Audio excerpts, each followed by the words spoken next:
on the scholarship at various scholarship opportunity, master scholarship at the Politecnico in Milano in Italy. That's a master scholarship, it's a merit-based master scholarship for international students for the year 2025-2026. So let's go into the details, and further we'll move to the Ban Ki-moon Global Scholarship 2025. That one is a global citizen scholarship for master students who already started their master. Look at the PhD scholarship in finance in Denmark. That's a particular 2026 are eligible to apply for this scholarship. So what does this mean? If you are a student who've already applied to any of these two, to this university in any of these two campuses, that or Melodics, they are the ones that are eligible for this for this scholarship. So you need to know about that.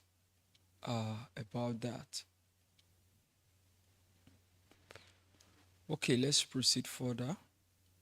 Then for the bronze scholarship, the gross amount is €2,500 for students who intend to apply to the bronze Polo di Piacenza scholarship.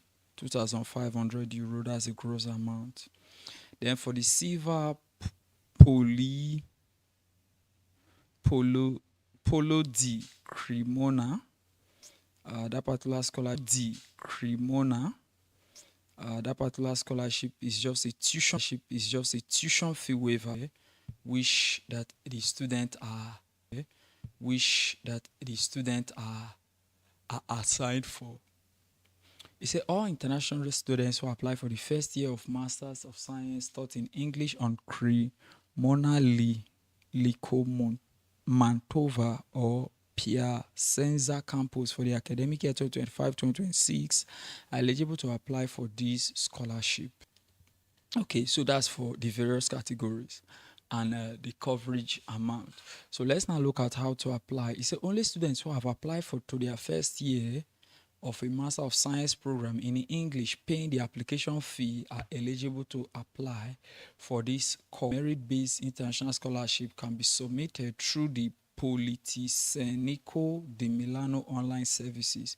So for you to apply, it means you go to this particular web services, Politecnico di Milano online services, to actually apply for this scholarship. Now, there is no other application or method. That means after this is just only one application that you are sending.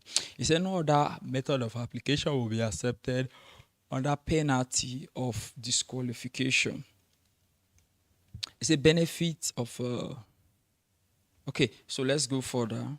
Let's look at the deadline for application. It says each course is autonomous and independent from the previous and from the following one. Okay. Now, it means that each of the various unique entry time and, entry period and, closing period. That's kickstarting of the application and closing of the application. For instance, now, what we have left at hand is the third call, which is from March 10th until noon, May 19, 2025. So that means by this can only apply for this scholarship as 2025 to 19th of May 2025. Say if not awarded the scholarship in one call, students will be able to present their application in the next one. So the one we just checked now is for those in engineering. And let's move further to architecture and design area. Now for architecture and design area, the first call and second call is already closed. It is only the third call that is open. That will be open as from on the 10th of March as well, just like what we had in engineering. So you should be preparing your mind, waiting though to open as from on the 10th of what? Of March.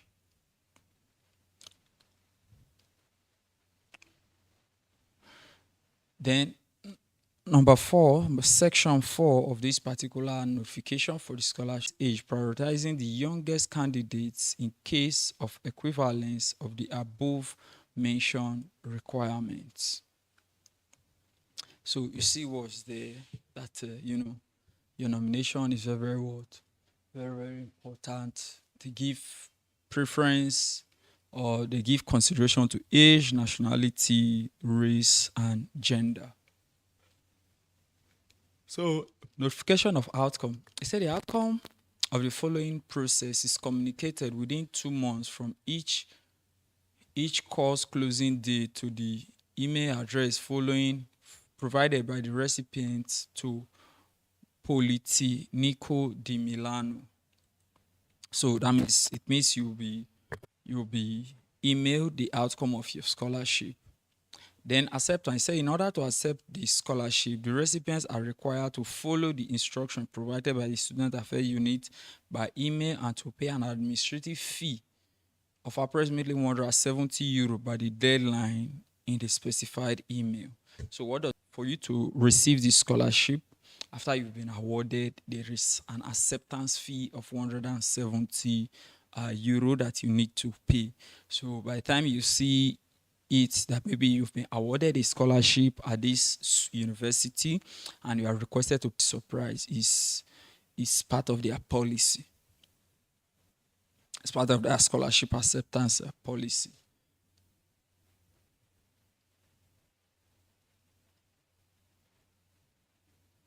So that's for that. The remaining are just further buttressing of the points that I've raised earlier, such as how to renew your scholarship. So let's proceed. How to renew your scholarship, and as well as how to withdraw from the study program. Maybe you intend not to continue, or something happened and you do not want to continue, or you want to see, then you just go through this just for these purposes. You can just go through it. If not really necessarily important, but you can just go through it. If not really necessarily important, but you can just go through it. Okay, so let's proceed. So this particular one is PhD scholarship in finance in Denmark.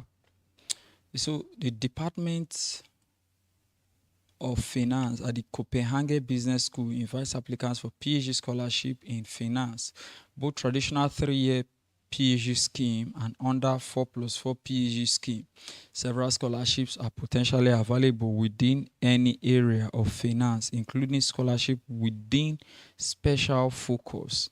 These special focus areas include big data in finance, pension finance, housing and mortgage finance. The application process is a joint process. All application will be considered for all type of schools. Now, these are the various areas that this PhD scholarship is actually open to.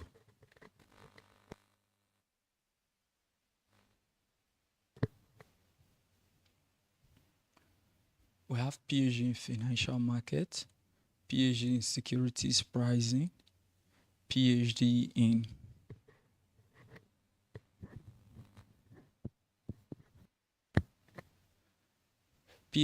risk management, PhD in corporate finance, PhD in entrepreneurial finance, PhD in household finance, PhD in behavioral finance, PhD in fintech, PhD in big data in finance, PhD in pension finance, as well as PhD in housing and mortgage finance. It's an applicant accepted for the special focus scholarship on big data finance will be associated with the Center for Big Data in Finance will be associated with the Center for Big Data in Finance, a center of excellence established by the Danish National Research Foundation. These scholars will pursue ambiguous projects using big data in any area of finance, such as asset pricing, machine learning, investing, and how social networks affect finance. Research the replicability as financial institution and individual investor worth behavior. So those are the things that this individual will actually want to focus on. Its applicants accepted for the special focus of finance will be associated with the Pension Research Center. So these are the various information for each particular scholarship. They are telling you where how your scholarship is your study will be focused on, and the center of which your study is gonna take place.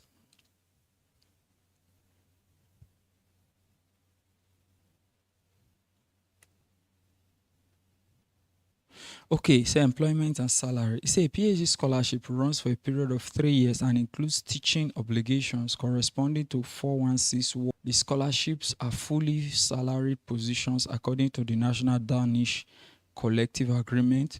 The scholarship includes tuition fees, office space, course and travel costs according to the current CBS agreement. The monthly salary is currently starting at approximately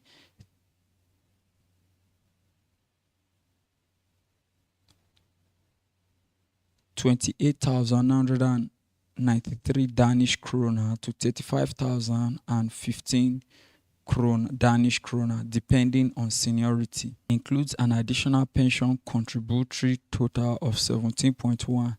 The scholarship includes tuition fees, office space, course and travel costs according to the current CBS agreement. Question related to the 4+4 salary. Please contact Natalie Sudani on at nso.fi@cbs.dk. So salary level and employment take place in accordance with the Ministry of Finance agreement with the academics central organizations. So that's what you need to know about. Now, what is the requirement to actually apply for this scholarship? So to be considered, the candidate must have had a basic level similar to the 3+2 Bologna process. The applicants must have successfully completed a master's degree before commencing PhD at CBS. We have also welcomed applicants from individuals to completion of master's degree. Generally, a completed this requirement. The applicant must be fluent also in English. So you need to have a master's degree for you to be considered for this particular scholarship. So let's look at the application procedure.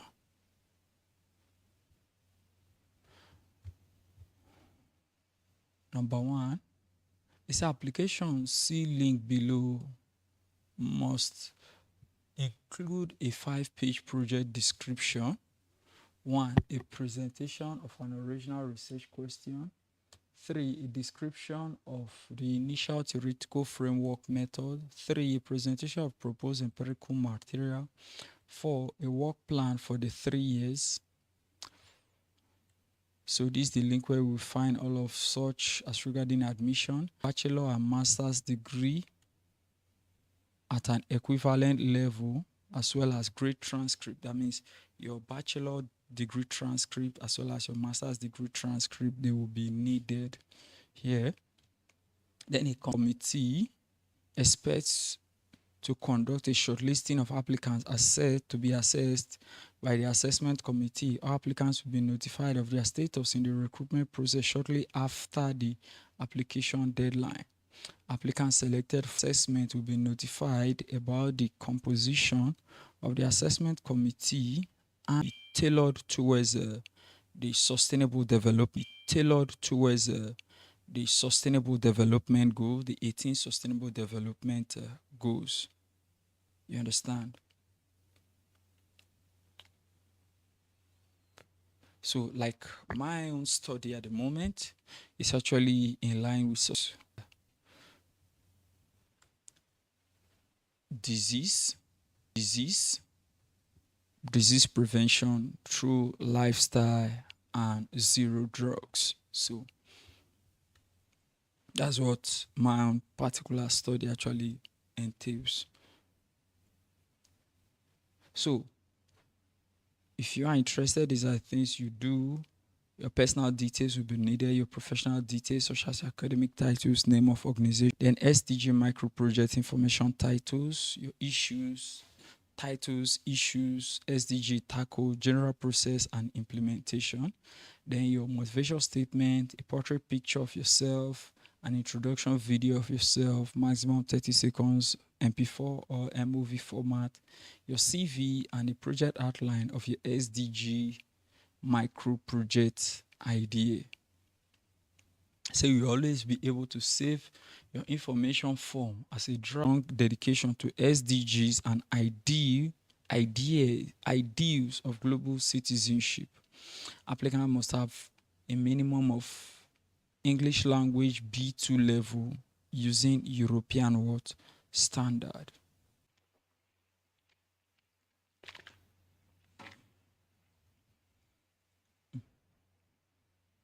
So this is the SDG micro project area, whereby you can actually see sample of what people have actually done in the past, and you see if maybe yours actually aligns. So guys, that's all for this particular scholarship. Do well to like this video and subscribe to this channel.